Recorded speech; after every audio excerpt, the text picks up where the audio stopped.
Salmo 44, amém? Com os nossos próprios ouvidos ouvimos, ó Deus, os nossos antepassados nos contaram os feitos que realizastes no tempo deles, nos dias da antiguidade. Com a tua própria mão expulsaste as nações para estabelecer os nossos antepassados. Arruinastes povos e fizestes prosperar os nossos antepassados. Não foi pela espada que conquistaram a terra, nem pela força do seu braço que alcançaram a vitória. Foi pela tua mão direita, pelo teu braço e pelo teu rosto, por causa do teu amor para com eles. És tu meu rei e meu Deus. És tu que decretas vitórias para Jacó.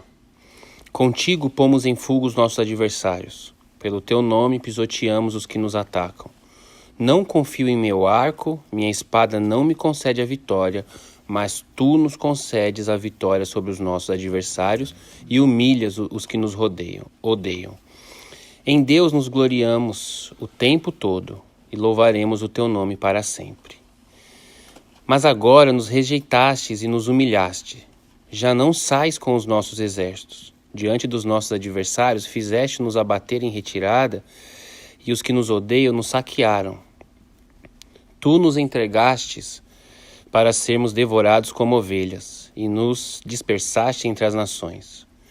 Vendestes o teu povo por uma ninharia, nada lucrando com a sua venda. Tu nos fizestes motivo de vergonha dos nossos vizinhos, objeto de zombaria e menosprezo dos que nos rodeiam. Fizeste de nós um provérbio entre as nações. Os povos meneiam, balançam a cabeça quando nos veem.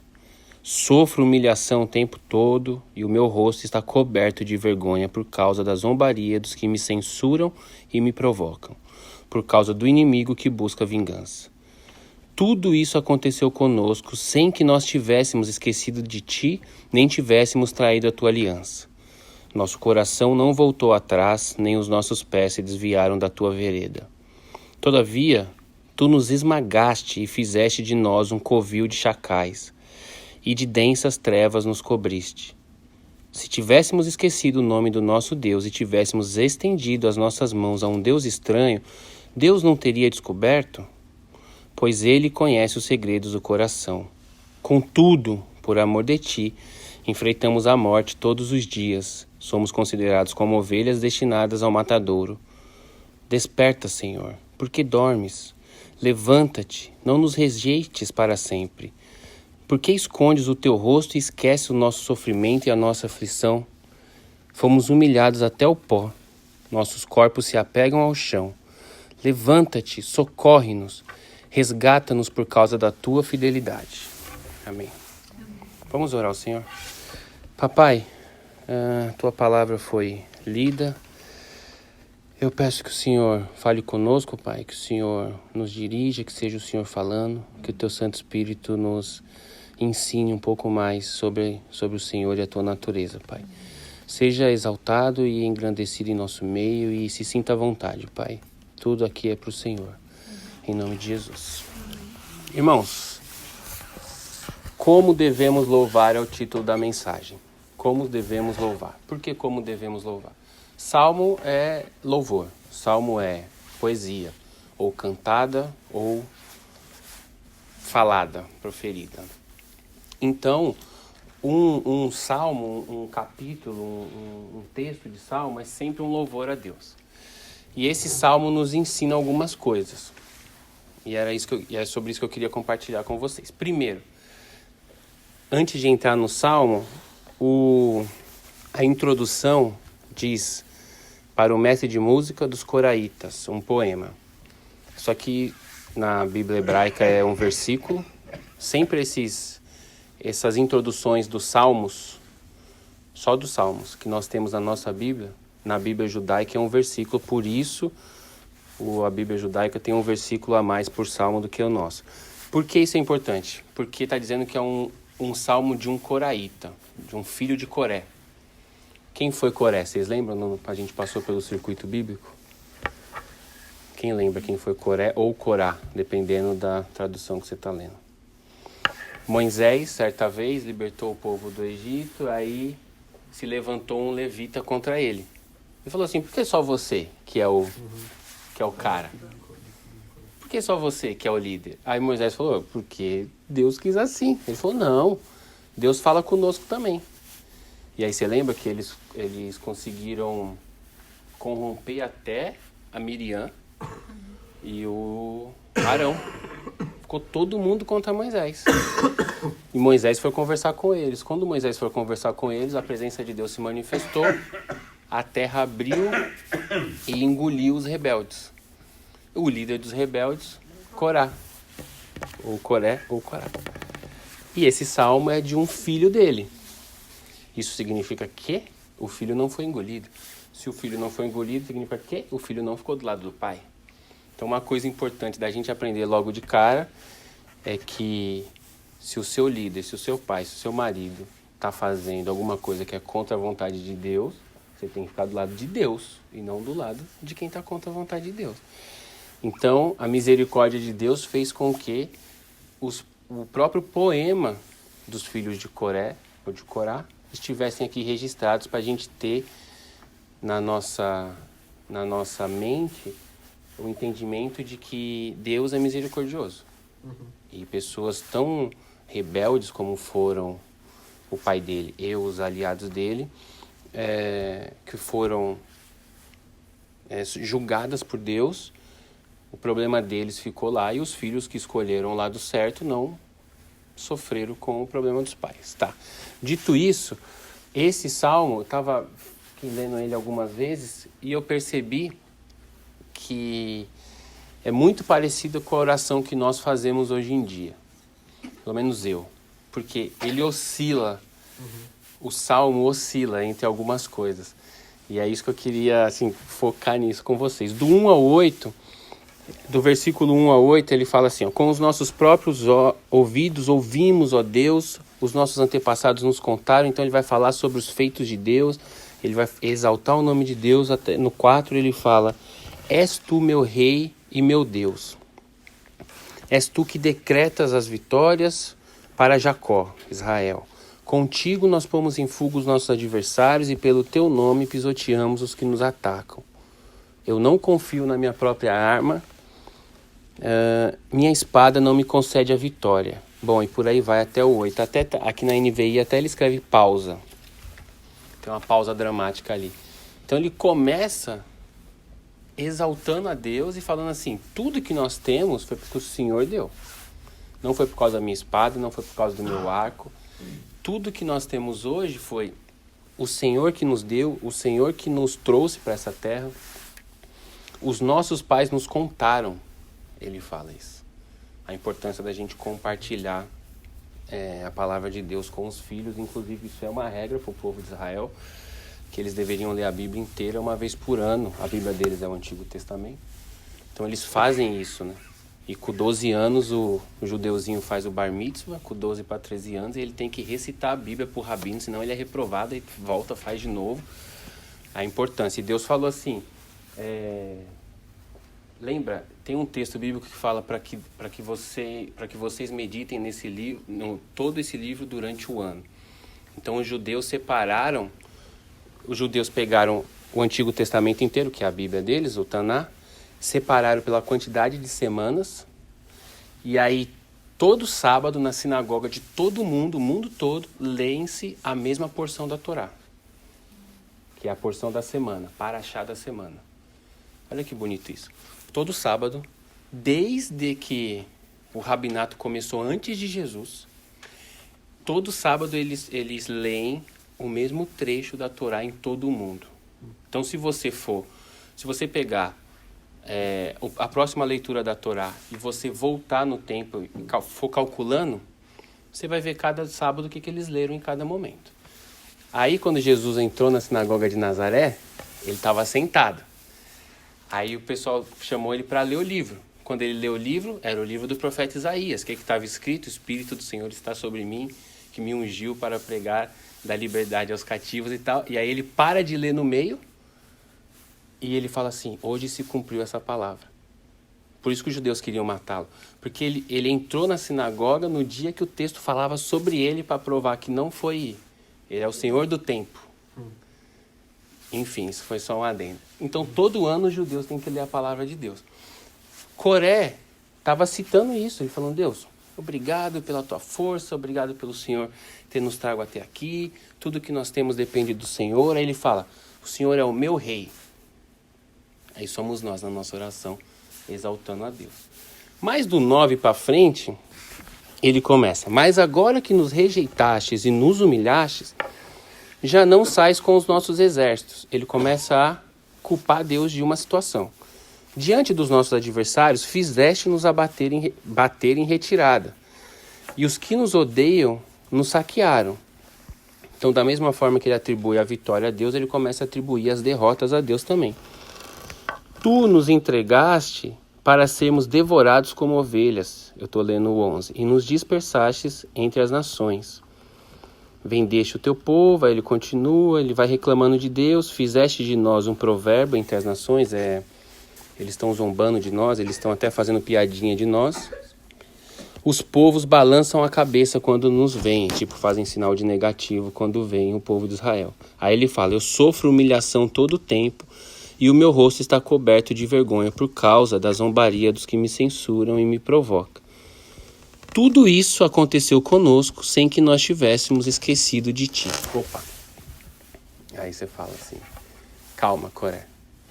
Você acabou de começar o salmo, a sua oração, exaltando a presença de Deus no meio do povo de Israel.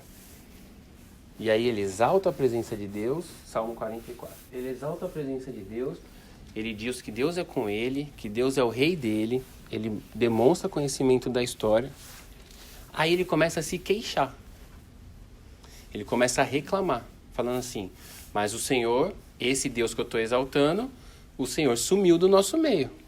Agora nós somos objeto de vergonha, agora a gente não vence mais a guerra, agora a gente não somos mais bem-sucedidos como fomos um dia. Aqui entra a sensação de que nós temos alguns direitos diante de Deus, que não temos. Então, ele começa a falar assim para Deus, assim, na mente dele, como funciona a mente humana. Eu exaltei você, agora eu vou te... Igual quando o cara vai mandar o funcionário embora. Ele não chega e manda embora de uma vez, fala, você é tão bom pra gente, você é tão importante, você faz tanta diferença, mas você foi despedido. Mas... Então, a gente tem... o ser humano tem esse modelo de negociação com Deus. E o Salmo está aqui para mostrar assim, fica tranquilo vocês, porque toda a humanidade é assim, inclusive o salmista que está na Bíblia é assim também. Ele começa exaltando a Deus, depois ele começa criticando Deus e falando assim, mas nós somos vergonha do mundo por causa do Senhor. Porque o Senhor tirou a mão. Aí você fala, bom, pode ser, porque o mesmo Deus que dá o bem, ele dá o mal. Mas vamos pensar um pouco sobre isso. Eu escrevi aqui. Achamos que temos direitos pelo que fazemos a Deus. Por servi-lo, nós achamos no direito de não sofrer a afronta. Então, hoje, nos nossos dias, muitas vezes eu pelo menos, questiono Deus sobre algumas coisas que eu estou passando, ou algumas coisas que eu estou vivendo. E quase sempre, irmão, se a gente não tomar cuidado, a gente vai falar para Deus assim, por que eu estou passando por isso se eu faço aquilo? E aí Deus fala assim, você cruzou uma linha que você não podia ter cruzado. Porque enquanto você pergunta por que eu estou passando por isso, tudo bem, Deus vai falar assim, tá bom, eu vou te ensinar. Mas quando você pergunta por que eu estou passando por isso se eu faço aquilo, você está negociando com Deus. Qual que é o pensamento reverso? Se eu faço isso, eu não mereço passar por isso. Se eu estou lá na... Oi? Como se fosse por obras. Exatamente, é por obras. Eu estou aqui trabalhando na igreja, eu estou servindo ao Senhor, eu estou fazendo tudo certo e mesmo assim o Senhor deixa eu passar por isso. E aí, é essa noção que nós temos de merecimento. O que você falou? Troca, né? De troca, de merecimento. Por quê? Desde que nós nascemos, nós merecemos as coisas, nós brigamos pelas coisas. Então, quando o bebê está com fome, ele chora. Então, quando ele chora, ele ganha o que ele quer. Quando você faz a prova, você é aprovado, você tira nota 10. Quando você faz uma coisa em casa, você ganha uma coisa. Então o ser humano, ele está presetado, ele está no... Como é que fala? Ele foi programado para assim, faça uma coisa e ganho outra. Só que em Deus não. Em Deus não tem nada que você possa fazer que você vai ganhar alguma coisa de Deus. Porque ele fala no Novo Testamento assim, não, no Antigo Testamento, as suas melhores obras, para mim, não significam nada. Eu sou Deus, eu criei as estrelas, eu criei o sol. O que você fizer de mais bonito, para mim é trapo de imundícia, ele fala. E trapo de imundícia é uma coisa muito suja e muito feia. Então, nada do que nós fazemos, pelos nossos próprios esforços, vai conseguir mudar Deus. A gente sabe disso, vai conseguir alterar alguma coisa, não vai conseguir nada. Então, o salmista, ele está assim, na cabeça dele de ser humano, como nós. Ele fala assim, o Senhor é o meu rei, beleza, você me fez passar por tudo isso. Mas isso que eu estou vivendo hoje, também é por culpa do Senhor. Então, ele começa elogiando Deus sobre o passado e ele começa a reclamar sobre o presente. Porque nós temos essa falsa sensação de que Deus trabalha para nós. Por quê? Porque, Senhor, eu oro. Senhor, eu aceitei Jesus. Senhor, eu me batizei. Senhor, eu estou fazendo a coisa certa. Logo, estou no jejum. Estou no jejum. Por isso que jejum não é para conquistar as coisas. Jejum é para você ter experiência pessoal com Deus. Porque se você precisasse jejuar para conquistar alguma coisa, você estava anulando o que Jesus fez na cruz. O que Jesus fez na cruz é autossuficiente. O que Jesus fez na cruz resolve tudo. Bom, aí ele diz aqui, eu escrevi... geração do merecimento, já falei sobre isso. Aí, por que ele acha, o salmista, por que ele acha que ele merece? Pedro, de onde que você tirou essa ideia de que ele acha que ele merece? Vamos ver os próximos versículos, do 18, 17 para frente. Tudo isso aconteceu conosco, tudo isso que ele estava reclamando, nós somos a vergonha, nós perdemos a guerra, as pessoas balançam a cabeça quando nos veem. Tudo isso aconteceu conosco sem que nós tivéssemos esquecido de ti. Aí você fala, não, ô Coré, você leu a mesma Bíblia que eu? Porque assim, o povo de Israel nunca esqueceu de Deus. A gente acabou de passar o circuito bíblico, o povo de Israel só esqueceu de Deus. Só que quando a gente quer defender o nosso lado, você fala assim, mas Senhor, eu tô aqui e eu não pequei, eu não sei o que. Deus fala, rapaz, né? Porque a gente tem a nossa falsa sensação de merecimento. A gente acha que a gente merece um negócio, a gente acha que Deus é como um ser humano, que você fica em santidade uma semana e você vai resolver toda uma questão de uma vida. E porque fulano tem aquilo e eu não tenho, só que o fulano que tem aquilo, ele tá vivendo com Deus em oração e Bíblia há muitos anos, ele demorou para ter aquilo. E a gente olha para uma pessoa que está no meio de uma caminhada e de repente eu estou no começo e eu falo, mas por que ele tem aquilo e eu não tenho? E aí o salmista está falando assim, e você sabe que ele está sendo completamente humano porque ele acabou de citar a Bíblia, ele acabou de citar a história de Israel. Ele falou assim, os nossos pais nos contaram que o Senhor tirou a gente de lá.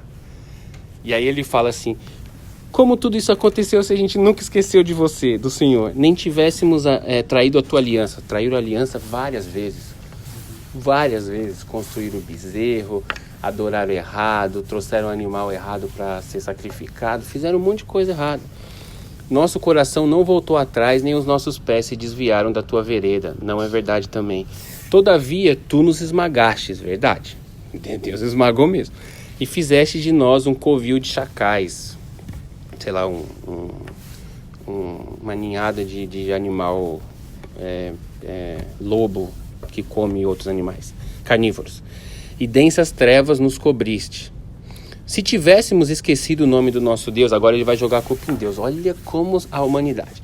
Se tivéssemos esquecido o nome de Deus e tivéssemos estendido a nossa mão a um outro Deus, o Senhor não teria descoberto?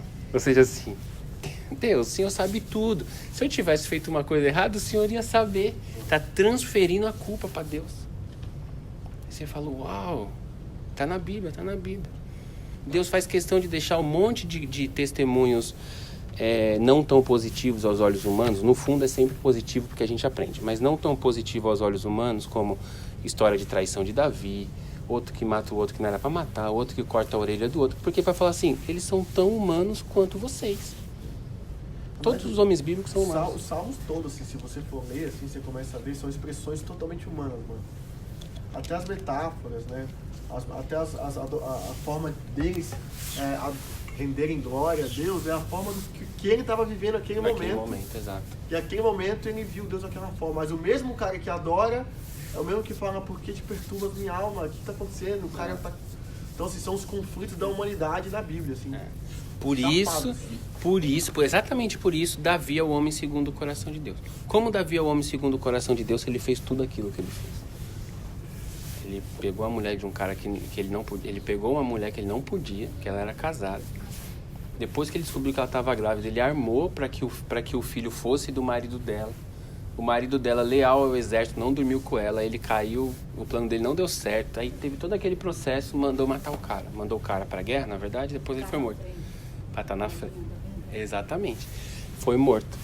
Como que um cara que fez tudo isso é um homem segundo o coração de Deus? Porque ele ia diante de Deus e falava, eu sou isso mesmo. Eu sou esse Davi mesmo e o Senhor é o Altíssimo de Israel.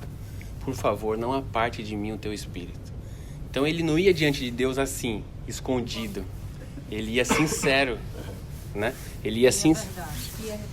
Então, exato, porque Deus, ele está procurando pessoas sinceras. Deus gosta de quem erra, mas erra com vontade. Ele não gosta daquele que acerta e acerta, tipo assim, fazendo joguinho político. Olha Pedro. Olha João. Porque João, a gente chama João de o apóstolo, de o discípulo do amor, mas João foi o cara que falou assim, Deus, Senhor, se o Senhor quer que a gente ore e manda fogo nessa cidade aí toda, como que ele é o discípulo do amor se ele queria matar um monte de gente? O mesmo João falou assim, todo lado de Jesus, falou, Senhor, posso sentar à tua direita no céu? Ou seja... Guia do cara. Exato, tipo assim, posso eu sentar à sua direita? Sou o cara, mano. Exato. Mas Deus gosta de sinceridade. Ele não gosta de politicagem, ele gosta de sinceridade. Então Davi ia diante dele, Saul não. O Samuel, na leitura da semana passada, chegou pro Saul e falou, Saul, você fez do jeito que eu te falei? Ele falou, fiz. Aí Samuel falou, Saul, eu tô ouvindo um barulho de ovelha aí, moço, você trouxe ovelha do exército inimigo. Ele falou, sabe o que é? Pronto, já tá errado. Davi não. Deus chega para Davi e fala, Davi, o que você fez? Ele fala assim, eu errei. Eu fiz tal coisa. Isso não é um louvor ao erro, é um louvor à honestidade, que nós possamos não errar, mas possamos ser sinceros. Coração contrito. Exatamente. Quebrantado. Deus é verdade. Não, então, exato. E ele sabe como a humanidade é. Pronto, aí Deus, gente, tá aí, eu sou eu, tá tudo certo. Exatamente. Você tá na essência do que eu sou. Exato. Se você vier com negociação, com Aí maquiação, com esconder, é mentira, aí não já rola. tá mentindo, já não tem mais nada a ver com isso. Exatamente. Exato. Exatamente. Ele gosta da sinceridade. Embora a consequência do pecado vai sempre existir, né? E Davi que o diga, porque a gente tá chegando agora na história de Davi e a gente vai ver como Davi sofreu com os pecados dele. Pensa num cara que sofreu. Não. Depois também, né? Então, depois, exato. Não, então, exatamente. Os filhos, ele nunca teve paz na casa dele, nunca. Os filhos não gostavam dele, os filhos brigaram com ele, dividiram o reino dele, ele nunca teve paz. Porque ele bagunçou outras famílias. Exatamente. Um irmão pegou a irmã. E a gente vai ver tudo sair nas cenas do próximo capítulo do livro de Samuel. Bom, por conta de termos sido bons servos, a gente bate no peito e fala, eu mereço. Ou eu não mereço passar por isso.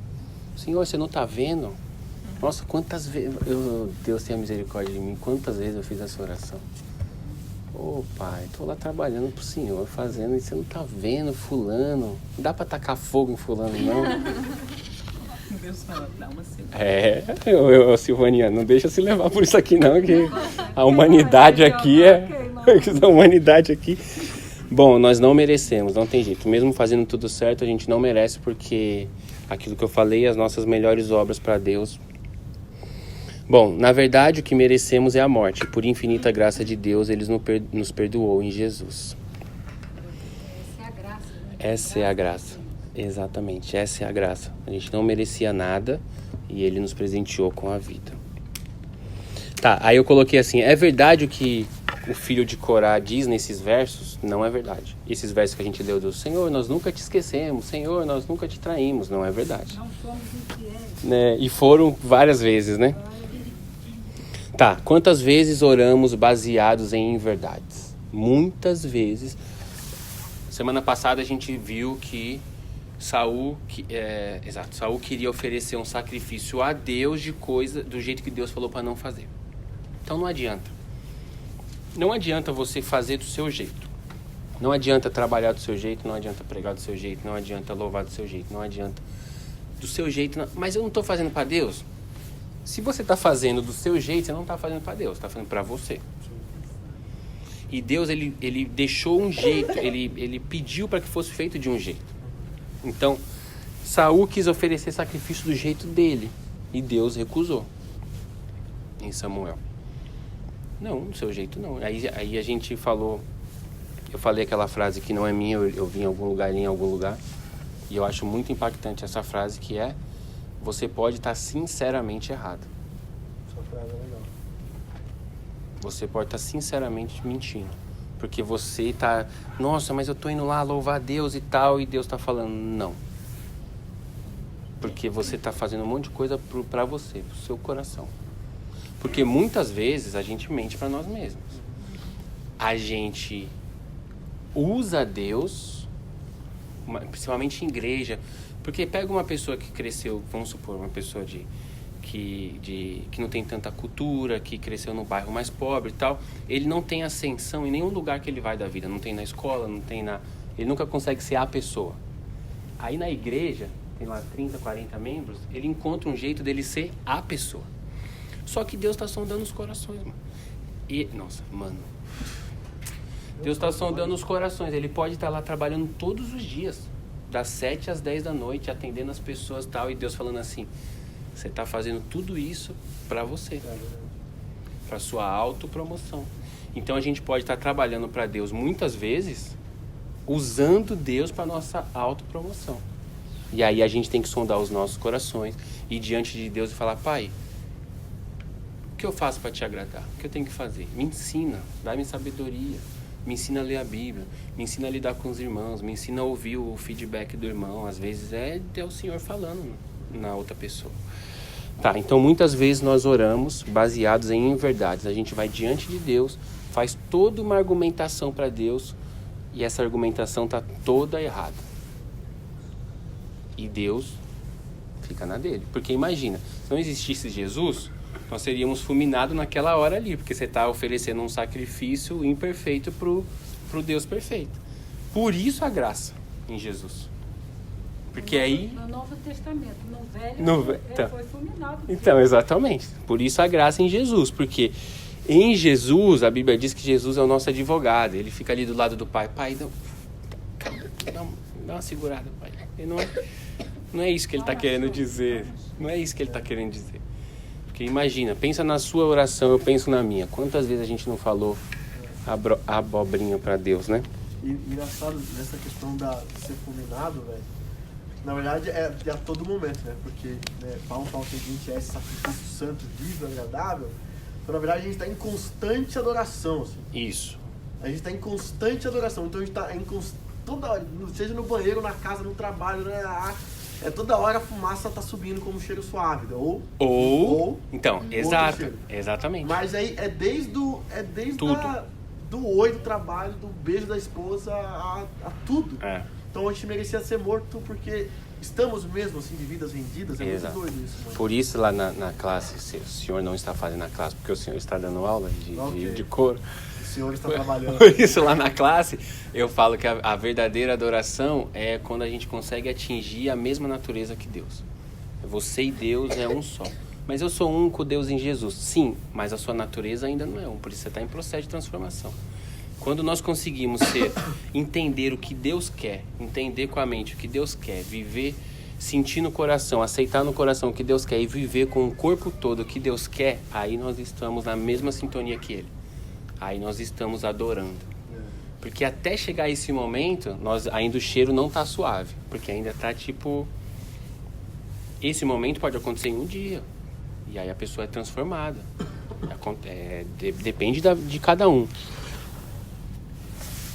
Por fim, como eu mereço, eis que eu começo a questionar. Tá, então, como o salmista acha que ele merece, Aí ele começa a questionar Deus. Então ele teve um momento que ele louvou, teve um momento que ele reclamou, teve um momento que ele falou assim, ele achou que ele merecia os direitos dele. Agora ele começa a reclamar mesmo, ó.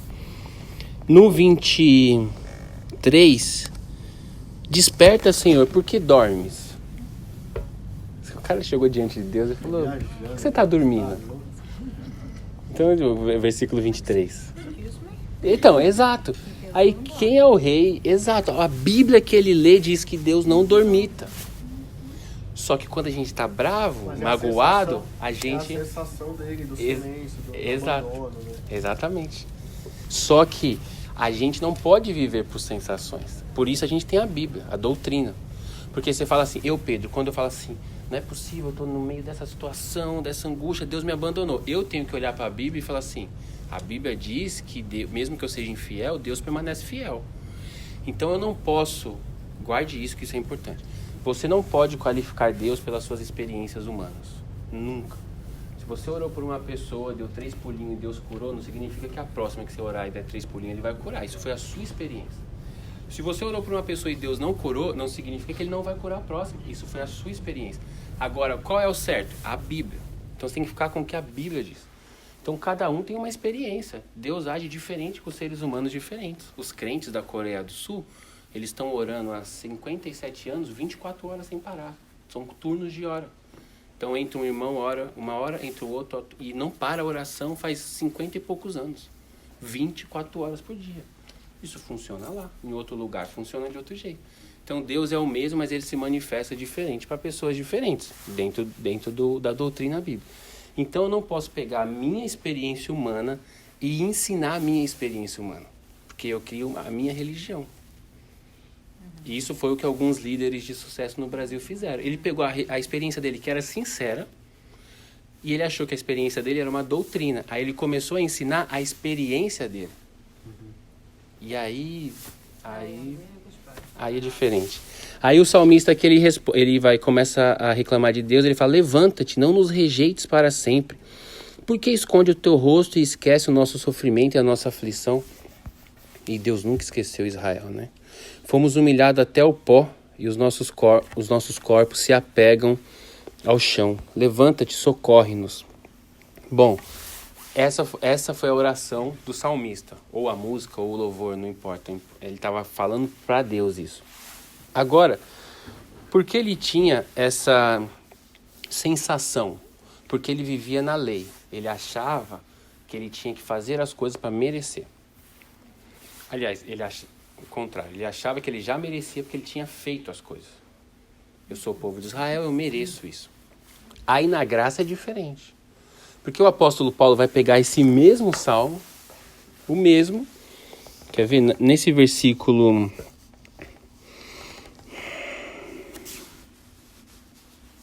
Aqui, no 22 ele fala, contudo, por amor a ti ou de ti, enfrentamos a morte todos os dias.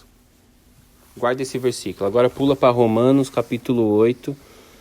Romanos... Estamos acabando já. Romanos, capítulo 8, verso 33.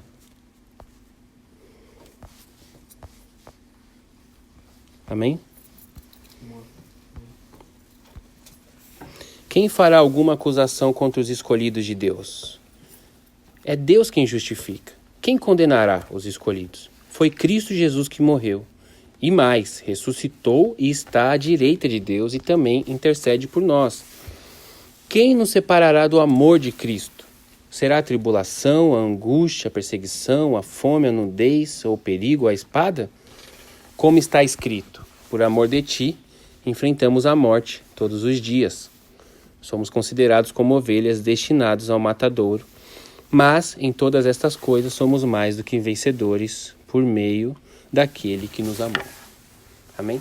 Então o apóstolo Paulo pega o mesmo texto, o mesmo salmo, e ele fala assim, por amor de ti, por amor a Jesus, somos mortos, somos jogados à morte todos os dias.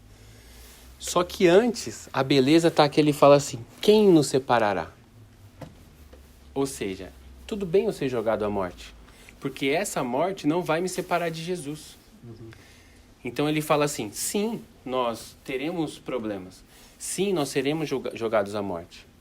Mas quem nos separará do amor de Cristo? Ninguém. Nem a morte, nem a espada, nem o problema, nem a dificuldade, nem, sabe, todas as dificuldades que a gente vive no dia, tribulação, provação, nada disso vai te separar de Jesus.